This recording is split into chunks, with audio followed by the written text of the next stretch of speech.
we will share a motivational and inspirational story with all of you. আজকে একটা motivational story এবং যেটা থেকে শিক্ষামূলক একটি গল্প আমরা শুনবো।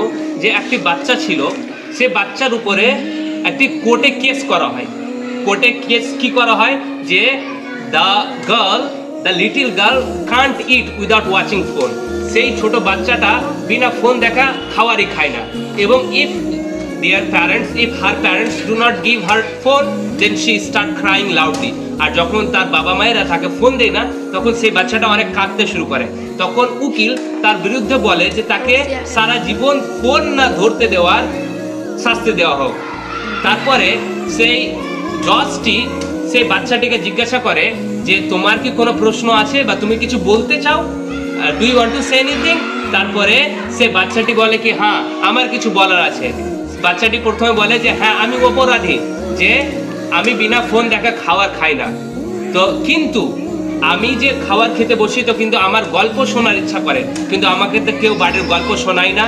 আর আমি রাত্রে ঘুমাতে যাই, তো ঘুমাতে যাওয়ার সময় আমি ফোন দেখি কেন, যে রাত্রে ঘুমানোর সময় আমার কারো গল্প শোনার ইচ্ছা করে, কিন্তু তারা তো কেউ আমার বাড়ির মানুষেরা they do not tell me the story, তাই জন্য আমি ফোন দেখি।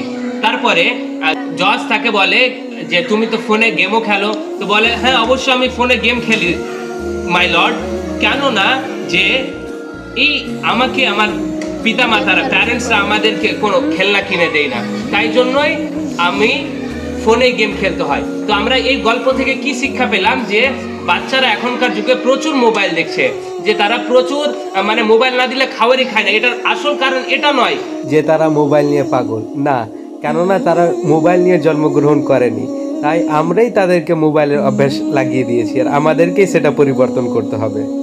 এই গল্প থেকে আমরা একটা শিক্ষা পেলাম যে বাচ্চাদের শুধু দোষ নয় যে তারা শুধু মোবাইল ছাড়া খাবার খায় না বা মোবাইল না দিলে কাঁদে না, আমাদেরও দোষ রয়েছে যে আমরা বাচ্চাদেরকে শুধু আমরা মোবাইল দিয়ে ভুলিয়ে রাখি, আমরা তাদেরকে সময় দিতে চাই না।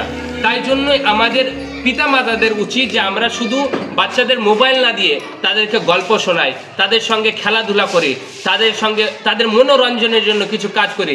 দেন the kids also will learn and will have good love and affection with their parents, with the family. তবে সেই ছেলে মেয়েরাও, ছোট ছোট বাচ্চারাও তাদের একটা ভালোবাসা বাড়বে।